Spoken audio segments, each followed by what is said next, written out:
Deux invités, Yuki Takahata, bonsoir. Bonsoir. Et puis Cyril Cormier, bonsoir. Bonsoir. Alors Yuki Takahata, vous êtes journaliste japonaise, militante antinucléaire. Vous vivez en France depuis longtemps, mais vous restez en contact permanent avec le Japon. Et vous, Cyril Cormier, vous êtes chargé de campagne énergie chez Greenpeace. Alors, première question, la même à tous les deux, pour que les choses soient claires. Vous êtes tous les deux contre l'énergie nucléaire, j'imagine? Évidemment, oui. Évidemment, oui. Et vous? Tout à fait, oui. Ouais. Dans tous les cas de figure, le nucléaire, jamais n'est une énergie qui peut avoir, par moment, dans l'histoire d'un pays, sa place. Oui, car le nucléaire, en réalité, c'est un moyen de production d'électricité qui est intrinsèquement dangereux. Ce qu'il faut comprendre, c'est qu'il n'y a pas moyen de sécuriser et de rendre sûr l'exploitation d'un réacteur nucléaire.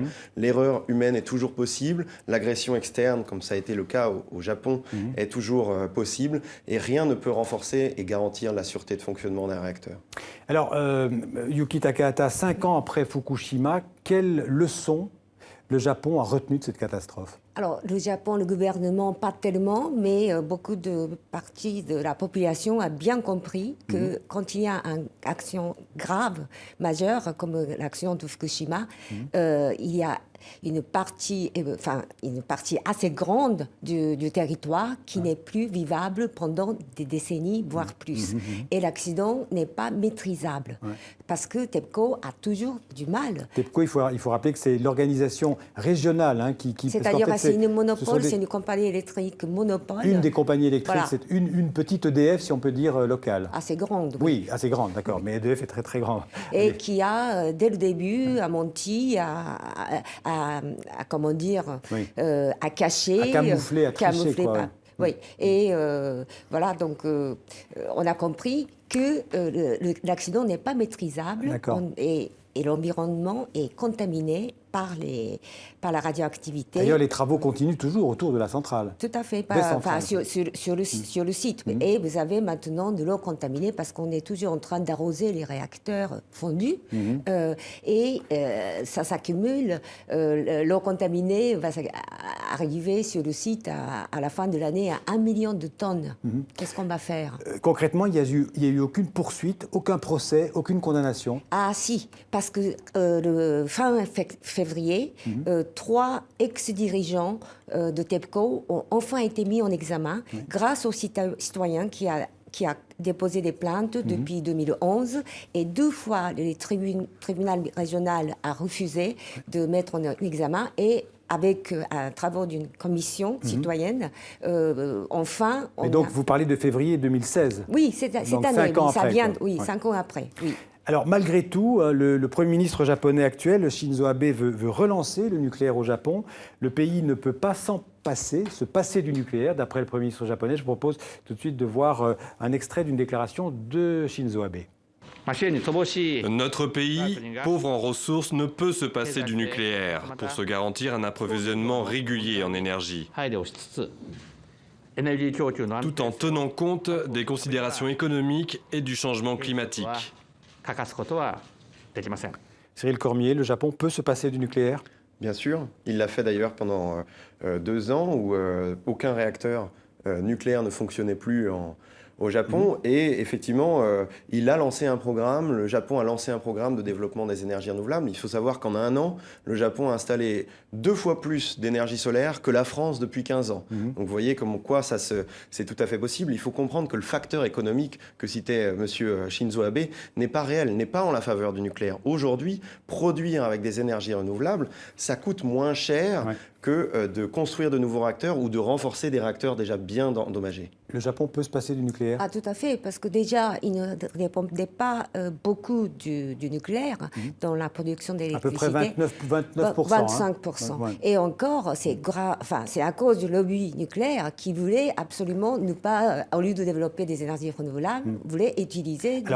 Alors, on va voir qu'avant 2011, il y avait 54 réacteurs nucléaires au Japon qui produisaient environ 25 à 30% de l'électricité.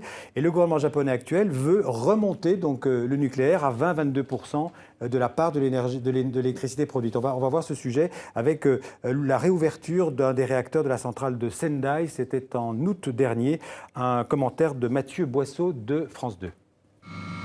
Le réacteur numéro 1 de la centrale de Sendai vient de redémarrer sous protection policière. Les manifestants anti-nucléaires sont là, venus de tout le pays. Ils crient leur indignation. En ce moment, il y a beaucoup de séismes et une forte activité volcanique. Redémarrer ce réacteur, c'est une folie. De l'électricité, on en a déjà assez, même sans réacteur nucléaire. Alors cette centrale, moi, j'en veux pas.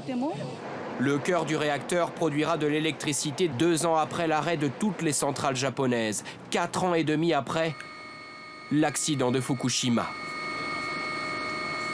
Le séisme a provoqué une panne électrique. Plusieurs réacteurs ont explosé, projetant des substances radioactives dans l'atmosphère. La pire catastrophe nucléaire depuis Tchernobyl. 160 000 personnes sont contraintes à la fuite. Aujourd'hui, plus de la moitié des Japonais sont opposés à la reprise de l'activité nucléaire. Mais le gouvernement est inflexible, principalement pour des raisons économiques. Après l'arrêt des centrales, les prix de l'électricité ont bondi d'au moins 20%. Il est important que les centrales nucléaires redémarrent à partir du moment où elles sont jugées sûres. Depuis Fukushima, les normes de sûreté japonaises sont réputées comme les plus strictes du monde. Le gouvernement espère produire 20% de l'électricité du pays grâce au nucléaire d'ici 2030. L'argument de dire de faire redémarrer les centrales nucléaires va permettre de faire baisser le prix de l'énergie au Japon, c'est pas satisfaisant pour vous ? Non, parce que déjà, ce sont des. Maintenant, il va y avoir la libéralisation des prix à partir du 1er avril. Ouais. Et avec le développement des renouvelables qu'ils arrivent à faire baisser les prix, ce n'est pas du tout. Là, c'est vraiment un mensonge qu'ils distille depuis le début. Alors que, en fait, avec l'efficacité économique et des économies d'électricité, on peut déjà baisser pas mal de dépenses énergétiques au Japon. Voilà. Cyril Cormier, construire des centrales nucléaires dans un pays comme le Japon, on a parlé des risques sismiques, ça paraît quand même assez léger, non ?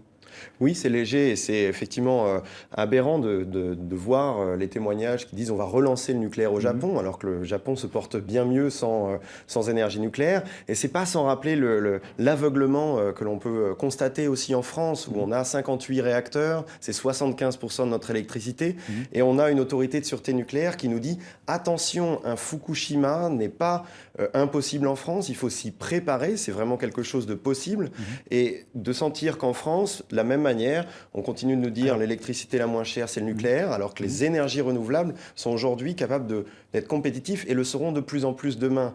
La réalité aujourd'hui, c'est que nos centrales nucléaires en France sont vieilles et qu'EDF a beaucoup de moyens, beaucoup de difficultés à lever les moyens pour continuer à les entretenir. Ce qui fait que le vieillissement des réacteurs, ils ont en moyenne 30 ans. Le gouvernement vient de décider de les prolonger de 10 ans. Hein. Alors, il vient de décider quelque chose qu'il ne peut pas faire puisque c'est l'autorité de sûreté nucléaire qui décide. De proposer. C'est aberrant parce que plus elles vieillissent, plus les investissements sont lourds. EDF ne peut plus les faire car sa situation économique est très mauvaise et plus donc le risque d'accident est fort. Et si le risque d'accident est fort, il faut fermer des réacteurs pour les remplacer par les renouvelables. En plus, c'est ce qui permettra de maîtriser la facture des consommateurs. C'est ça qui est important. Yuki Takahata ? Oui, parce que là, il faut quand même insister sur le fait que vous avez les réfugiés à cause de l'accident nucléaire. Il y a encore 100 000 personnes qui ne peuvent pas retourner chez eux. Et il y a un déni. Il y a des réfugiés nucléaires. Il y a 100 000 Japonais qui ne peuvent pas rentrer chez eux. Non, des zones évacuées. Mais il y a un déni du gouvernement japonais parce qu'ils veulent revenir sur le nucléaire qui a commencé la politique du retour. Mais beaucoup de personnes ne veulent plus y retourner parce que la radioactivité ne baisse pas, est trop forte. Et il y a... Oui.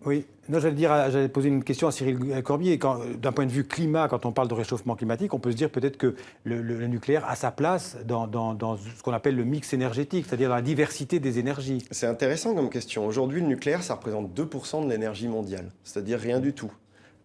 Et ça contribue à peine à baisser les émissions de gaz à effet de serre si on regarde en réalité les vingtaines de pourcents des énergies renouvelables. Ce qu'il faut comprendre aujourd'hui, c'est que quasiment plus personne ne construit des réacteurs nucléaires dans le monde. Le vrai marché, c'est celui des renouvelables. Oui, il y a des nouvelles centrales qui sont en construction en Chine, en Russie, en Inde. Mais je vais vous donner deux chiffres. Il y en a 65, je crois. Aujourd'hui, on est à un rythme de production de nouveaux réacteurs qui est 10 fois moins élevé que dans les années 80-90, l'âge d'or du nucléaire. Et aujourd'hui, les investissements d'investissement dans les renouvelables, c'est 300 milliards d'euros au niveau mondial, et c'est 10 fois moins dans les réacteurs nucléaires. La réalité, c'est qu'aujourd'hui, plus personne n'envisage vraiment de relancer le nucléaire parce que ça coûte trop cher et que ce n'est pas le moyen le plus efficace de lutter contre les émissions de gaz à effet de serre. Le moins on dépense dans l'électricité, le mieux on pourra dépenser dans la révolution des transports, par exemple, ou l'isolation des bâtiments. Et c'est ça le vrai enjeu de la lutte contre les dérèglements climatiques. Par exemple, en matière d'énergie renouvelable, la France a fait des engagements. Elle s'est engagée à réduire d'abord la part du nucléaire à 50%, je crois, à l'horizon 2025. Ce qui veut dire fermer 20 à 30 réacteurs d'ici 2025. Voilà, et aussi en même temps d'avoir 32%, le chiffre est assez précis, d'énergie renouvelable en 2030. Tout à fait. On sait déjà que la France, a priori, n'y arrivera pas. Elle peut y arriver, mais il y a une condition à ça. C'est qu'il faut aujourd'hui décider de fermer des réacteurs nucléaires. Si on ne le fait pas, on continuera à avoir une entreprise super puissante qui s'appelle EDF, qui continuera à imposer son modèle énergétique. Ce qu'il faut faire, c'est décider aujourd'hui de fermer des réacteurs pour pouvoir laisser de la place aux énergies renouvelables. Si on ne le fait pas, en réalité, ça veut dire que le gouvernement a décidé quelque chose de manière insincère, qu'il a menti pendant 4 ans aux Français et qu'il ne veut pas, en réalité, sortir de ce tout nucléaire. En même temps, arrêter des réacteurs, que ce soit au Japon ou en France, ça coûte très très cher. On sait que sortir du nucléaire, ça va coûter des dizaines et dizaines de milliards d'euros. Pas tant que ça au Japon, parce qu'ils ont été obligés d'arrêter. Ils sont sortis du nucléaire au Japon. Voilà, oui, mais il faut démanteler les centrales, on ne peut pas les laisser alors comme ça. voilà. Maintenant, vous voyez, avec le Fukushima Daiichi, on n'arrive pas du tout à avancer dans ce temps. Ça va durer 40 ans, au moins. Mais est-ce qu'on a les moyens... Ma question, c'est répondre très brièvement. Est-ce qu'on a les moyens de faire les deux choses en même temps, c'est-à-dire à la fois démanteler le nucléaire et favoriser les énergies renouvelables? Ça va coûter très très cher. La question à se poser, c'est est-ce qu'on a les moyens de poursuivre le nucléaire en France? La réponse est non. Le démantèlement, c'est déjà en partie provisionné par les entreprises du nucléaire, donc c'est déjà de l'argent qui sont censés avoir mis de côté. Ce sont les consommateurs EDF qui vont payer? Non, c'est déjà provisionné, donc c'est en grande partie provisionné. Et D'accord. ensuite, ce qui est impossible aujourd'hui, c'est de prolonger la durée de vie des réacteurs. Ça va coûter beaucoup plus cher que de les fermer et les remplacer par les énergies renouvelables. Merci à tous les deux. Malheureusement, le temps qui nous était imparti est terminé. Merci Yuki Takahata et merci Cyril Cormier d'être venu sur le plateau de 64 minutes. Merci beaucoup.